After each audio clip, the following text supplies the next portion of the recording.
नमस्कार दोस्तों, आप देख रहे हैं एमपीटी न्यूज से। दोस्तों, जब खुद के घर के कांच के हो तो दूसरे के घर पर कंकड़ नहीं मारा करते।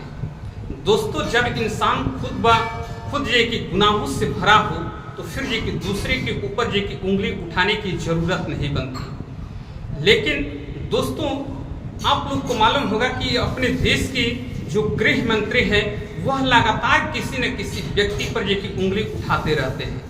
अभी हाल ही में जो लोकसभा का आम चुनाव जो बीता है उसमें शरद पवार को भ्रष्टाचारी का सरगना के बताए थे। अब कि शरद कुमार ने उस चीज को छेड़ दिया है जो गुजरात से लेकर के अभी कि पूरे भारतवर्ष में कि चल रहा है। दोस्तों, देश के गृह मंत्री को ताड़ी पार की करना और ताड़ी पार की कहना यह शरद पवार के लिए कि एक आम बात नहीं है।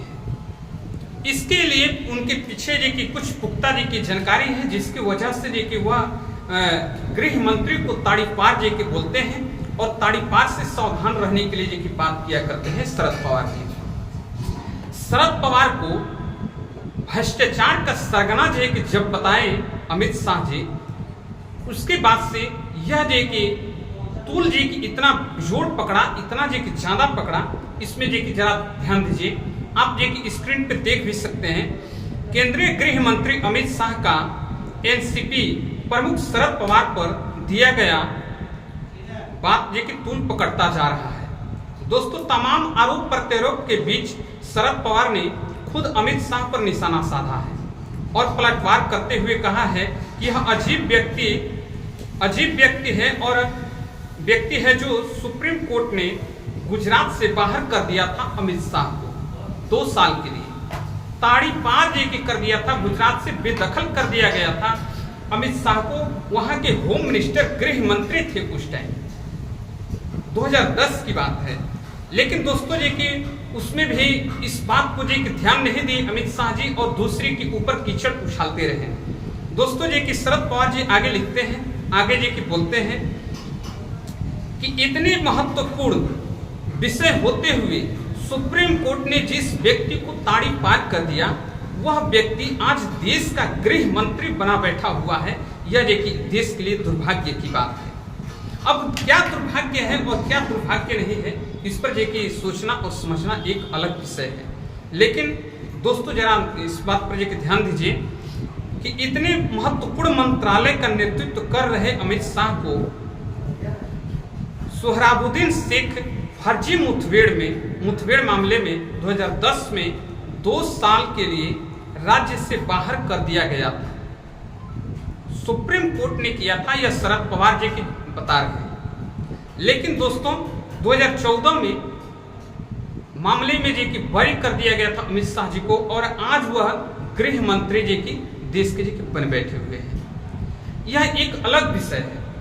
लेकिन अभी आगे लिखते हैं शरद पवार ने कहा कि उस समय अमित शाह गुजरात के गृह मंत्री थे, उन्होंने कानून का दुरुपयोग किया।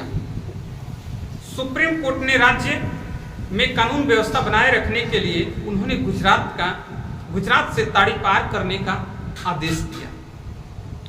वह व्यक्ति अब देश का गृह मंत्री जी की बन बैठा है और रक्षा की जिम्मेवारी लेता है। दोस्तों, इधर कि लिखते हैं शरद पवार जी लिखते हैं कि उस व्यक्ति से सावधान रहने की जरूरत है जो अपने प्रदेश को संभाल ना पाया और फर्जी मुठभेड़ मामले में वह सुप्रीम कोर्ट के द्वारा कि ताड़ी पार किया हुआ व्यक्ति है। आज वह देश का कि गृह मंत्री जी बन बैठा हुआ है। दोस्तों, देखिए यही बात मैं पहले भी बोला कि जब अपना घर कि खुद कांच का हो तो दूसरे के घर पर कि कंकड़ नहीं मारा करते। जब खुद कि इंसान कि कानूनों से कि बेईमानियों से घिरा हुआ है तो फिर दूसरे के ऊपर कि उंगली नहीं उठानी चाहिए। और यही कि कारण है जिसकी वजह से अमित शाह जी जहां भी कि बातें करते हैं वह कि गलत साबित हो जाती है।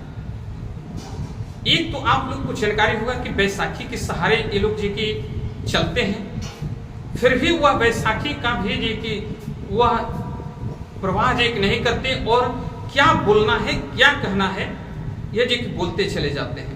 दोस्तों, ऐसे व्यक्ति से सावधान रहने की जरूरत है तो स्वयं ये कि सावधान रहना चाहिए।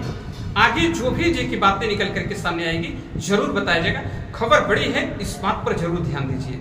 दोस्तों, नीतीश कुमार को लेकर के अमित शाह जी ने पटना में जो बातें कही थी गांधी मैदान में कि भारतीय जनता पार्टी का दरवाजा अमित शाह जी के लिए हमेशा हमेशा के लिए बंद हो गया।